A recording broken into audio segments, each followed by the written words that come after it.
Welcome, gentlemen. Mr. Gurirab, what was achieved at the Namibia talks, and why was Pretoria not represented? Well, the last part of the question should actually be put to the Pretoria representatives. We met here for several weeks to try to see whether it was possible now to resolve all the outstanding sticking points to proceed with fixing target dates for ceasefire to be signed between South Africa and SWAPO, the two principal parties to the conflict in Namibia, and to proceed with the implementation of the UN plan already adopted, accepted by all in 1978. I'm afraid that in spite of all the best efforts on the part of the Africans and SWAPO, we have not been able to reach that stage of agreeing to fix dates for ceasefire and for implementation. It was useful to have met. It was also useful that we have identified outstanding issues, but we cannot at this stage say that we have made any progress.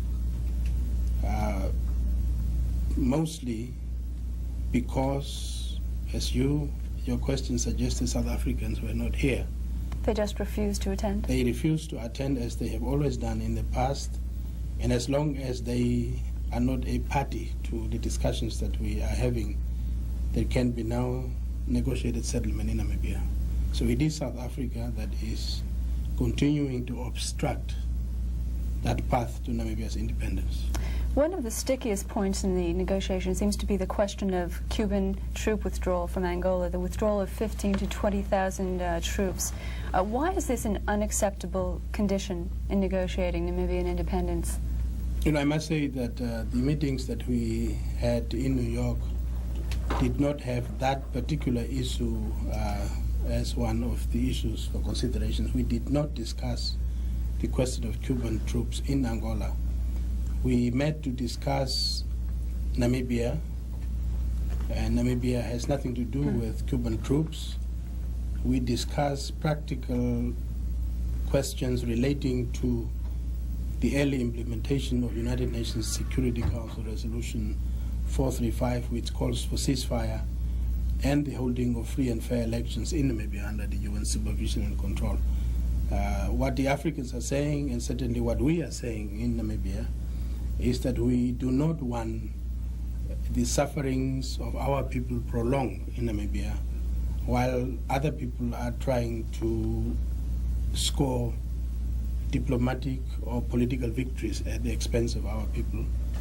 Namibia is a colony occupied illegally by South Africa, and the efforts that we are making within the framework of the UN is to see early independence of Namibia on the basis of the UN plan that I have referred to earlier. But the South Africans seem to be making an issue of the Cuban troop withdrawal. Do they want to have the troops withdrawn simultaneously with the independence of Namibia? What is it that they are asking? I don't want to speak for the South Africans. It's a difficult proposition to even begin to attempt. South Africans. What is their logic for the Cuban troops? South Africans are trying to inject a separate and irrelevant issue of Cuban troops in Angola in the Namibian discussions. We and the rest of the OAU members, Africa and all the people of the world, members of the United Nations who want to see genuine independence in Namibia, reject the linkage that South Africa is insisting on. What we are trying to achieve in Namibia is genuine independence for Namibia on the basis of the already agreed plan of the United Nations. The question of Cuban troops in Angola is an unrelated issue to the issues that we are discussing strictly on the question of Namibia. But if I may offer an opinion, it is an attempt on the part of South Africa to distort the conflict in Southern Africa, whether we are talking about Namibia or South Africa itself, where the majority of the African people are demanding freedom, independence, and the right to self-determination into a conflict between the East and the West, thereby seeking to involve the major Western countries in that conflict, trying to give it a coloring of a struggle of democracy against communism. Certainly we reject that. Cuban troops, if I may, are in Angola at the invitation of a sovereign independent country which was invaded in 1975 by South African forces from occupied Namibia. Cubans are there to help the Angolans to defend their territorial integrity and national independence. And all of Africa support the Angolans in this regard. Isn't part of the reason why South Africa is very finicky about the Cuban troops being there and wanting the Cuban troops withdrawn because of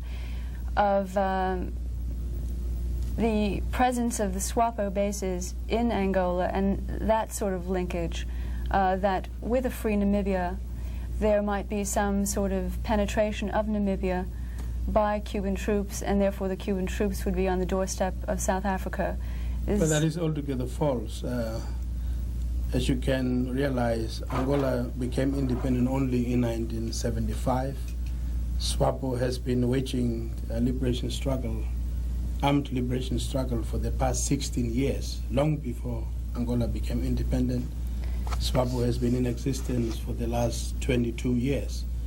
South Africans are not in Angola, as they are now, as we are talking, or are not invading Angola constantly, as they have been doing since 1975 because of SWAPO. It is the declared policy of South Africa. They are not doing it because of SWAPO. They are not doing it because of SWAPO. It is a declared policy of South Africa to attack any African country judged to be hostile to South Africa, beyond South Africa's borders, anyway within the perimeter of the southern half of the African continent. South African leaders have time and again stated that.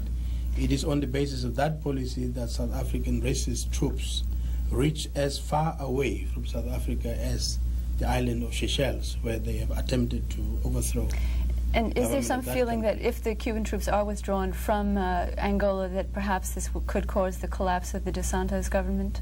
No, I don't see that. I don't see that. What I'm trying to suggest is, and there is evidence to corroborate this, it is the expansionist policy of South Africa, which policy is one of destabilization against independent African countries in the area, a policy of military attacks against independent African countries, a policy which uses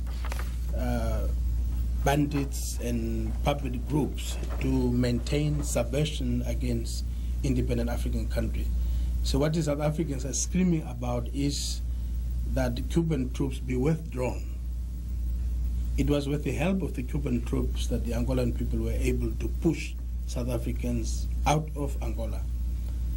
That they want South Africans would therefore like to see Cuban troops leave so that they could have a free reign throughout Southern Africa without being deterred by any force, so that they can promote their expansionist policy to intimidate and dominate Africa. Is SWAPO opposed to a UN peacekeeping force in the area? Now we have accepted the UN peacekeeping force. That issue has been settled. We are cooperating right now with the UN to finalize all the preparations for the composition of the UN peacekeeping force. We are for the UN peacekeeping force. I see. Why is South Africa having such a hard time letting go of Namibia? I mean, aside from its economic importance, its oil wealth and gem diamonds and so on. Well, that is an important reason. Yes, but aside from that, is there any other reason? In addition to the economic considerations, there are, from South African point of view, security and strategic considerations. But again, as I have said time and again, in the minds of the South African apartheid chieftains, Namibia is viewed as an integral part of South Africa, virtually a fifth province of South Africa, so that they see independence of Namibia as constituting a separation of part of South Africa. This is, of course, a distorted history. This is incorrect analysis of the situation in Southern Africa, and certainly Namibia has not been and is not part of South Africa. South Africans also, in our view, represent much larger interest than the interests of the South African racist rulers. South Africa has always served as a frontline merchant, police of the combined interest of the member countries of North Atlantic Treaty Organization and the interests of the major transnational corporations of Western Europe and North America. You had mentioned earlier resolutions 385 and 435. Can you explain those a little bit more? Well, these two UN resolutions regarding these two Namibia. resolutions are related. 385 was adopted in 1976. It was actually in that resolution that the Security Council called for the holding of free and fair elections in Namibia under the supervision and control of the UN. We accepted the resolution. When South Africans rejected that resolution and continued with their illegal occupation, the Security Council was forced to meet once again. And they met in 1978 in the context of the Western initiatives, which started in 1977. Well, excuse me, what would constitute free and fair elections? Free and fair elections mean actually free, fair, and democratic elections. That would mean that rather than South Africa organizing and supervising elections, the United Nations team would go there, composed of... it would not be a see-through ballot box. United Nations team would go there, drawn from various member states of the UN, and ensure that there is no intimidation, there is no rigging of elections, and there is no manipulation by the South African officials who would also be in Namibia of the whole electioneering process. It would be an opportunity for the first time for the African majority of Namibia to go to the ballot box and to decide as to the future of their country. Would SWAPO win? That is a foregone conclusion, because we represent the aspirations of the Namibian people. We are the champions of Namibian people's freedom, and we are the ones who embody the heritage of our people, long heritage, demanding that their land be given back to them, that they must reassert their control and ownership over the resources of our country.